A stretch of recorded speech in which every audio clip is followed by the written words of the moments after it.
tous, aujourd'hui on se voit pour une nouvelle vidéo, donc je vais vous présenter un super beau tarot, c'est The World of Vision Tarot, des éditions Taroteka Studio.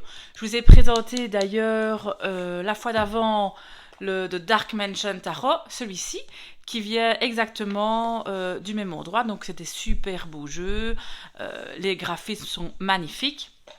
Alors, donc ici c'est une boîte comme ceci, rigide, qu'on ouvre, il y a l'inscription qui est écrite là, voici les cartes, hop, le dos est comme ceci, je vais avoir peut-être que je vous montre toutes les faces, ok, voilà, donc on a quand même déjà une très belle face, je diminue peut-être un petit peu l'intensité, voilà, du coup on ouvre, donc quand on l'ouvre on a ceci, j'enlève les cartes.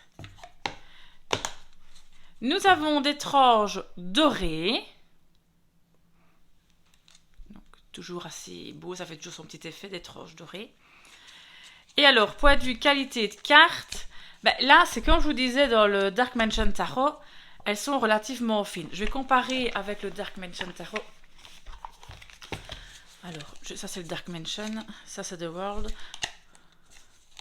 voyez, bon, c'est plus ou moins, ici c'est exactement la même taille.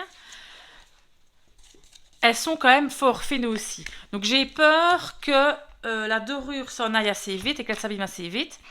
Donc il y avait aussi évidemment une version de luxe avec une boîte en bois et tout ça, où les cartes étaient en version mat, beaucoup plus épaisse, donc le grammage était beaucoup plus haut, où là on sait que les cartes vont pas s'abîmer, mais c'est la version mat, et du coup moi en mat j'aime pas, ça se mélange pas très bien, et j'aime bien vraiment des jeux qui se mélangent facilement. Donc voilà.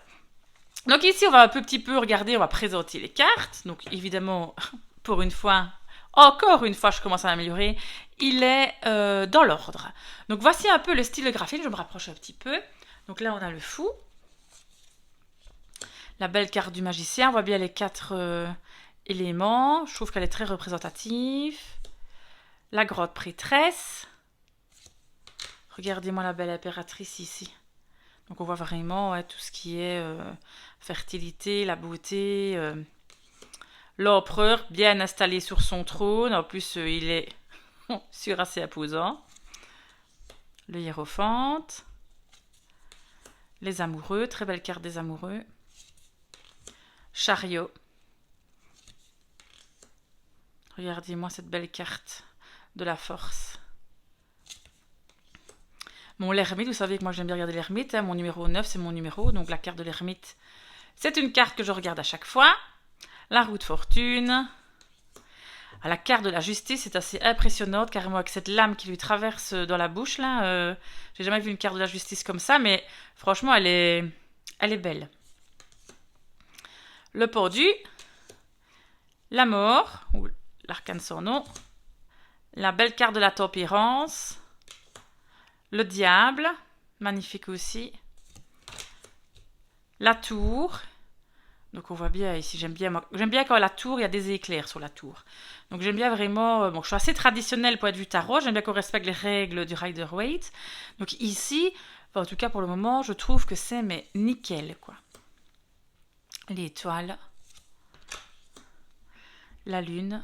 J'aime un petit peu moins la carte de la lune. Mais bon, après ça, c'est un parti pris. J'aime un petit peu moins. Très belle carte du soleil. J'adore. Le jugement. Et la magnifique carte du monde qui reprend vraiment le classique. On va arriver maintenant dans les arcanes mineures. Donc, on a la suite des bâtons. On a un beau l'as de bâton ici. Le 2 de bâton. Donc, je ne vais pas tous les citer. Je les passe. Hein. Hop. Regardez, sac de bâton, on remarque bien quand même hein, la concurrence, tout ça. 6, le 7, le 8 de bâton, très traditionnel, la vitesse, ça va vite. Donc ils sont en feu. Le 9. Alors le 10 de bâton, oui, en effet, il a 10 bâtons sur le dos, mais ça n'a pas l'air d'être quand même un gros fardeau pour lui, hein, personnellement. Donc vraiment le 10 de bâton, c'est un fardeau qu'on a dû rapporter. Voilà, on sent que c'est quelque chose d'assez difficile. Bah là, moi je trouve que le mec, il a une bonne tête quand même. Il a pas l'air d'avoir dû rapporter ses 10 bâtons sur le dos. Donc bon, c'est mon avis. Le page. Hop, magnifique. Beau roi. Les coupes. Donc l'as de coupe. Un beau 2 de coupe. En plus, ils se tiennent la main. J'adore. Un coquille Saint-Jacques. Le 3 de coupe. Le 4. 5 de coupe. Alors, bon, ça me fait rire, mais on a l'impression que c'est le lendemain de la veille. Vous voyez ce que je veux dire? Elle a eu un peu une cuite. Ouf. Donc ça me fait un peu penser à ça, en fait. 6 de coupe. 7 de coupe. Avec tout ce qu'il y a dans les coupes, hein. Gourmandise. 8. Le 9. Le 10. Très beau 10 de coupe. Le page. Cavalier. La reine. J'adore les reines dans toutes les suites, moi, en général. Hein. Le roi. Ma suite préférée, les épées. Donc là, je sais bien qu'elles sont magnifiques, les épées. Regardez cette lace d'épée, tous les détails sur l'épée. Franchement, c'est super beau. Hein. Le 2. Souvent, dans le 2 d'épée, elle a les yeux bordés. Ici, elle n'a pas les yeux bordés. Ça, c'est rare, je trouve, de trouver un 2 d'épée sans les yeux bordés. Donc, mais franchement, magnifique. 3 d'épée, carrément 2 épées qui la transpercent, elle. D'habitude, c'est 3 épées qui traversent le cœur. Le 4. Le 5. Le 6, comme d'habitude, sur un bateau. Voilà, on a trouvé une échappatoire. Le 7. Le 8. 9. On arrive à ma carte préférée. Le 10. Bref, parfait. 10 d'épée. Comme il doit être. Transpercé de 10 épées. Hop. Le page. Cavalier. Encore une fois magnifique. Reine d'épée. Le roi. Maintenant, nous arrivons dans les pentacles. Encore une fois, on a vraiment très belle carte, très belle as. Le 2, hein, pour le jongleur. Le 3.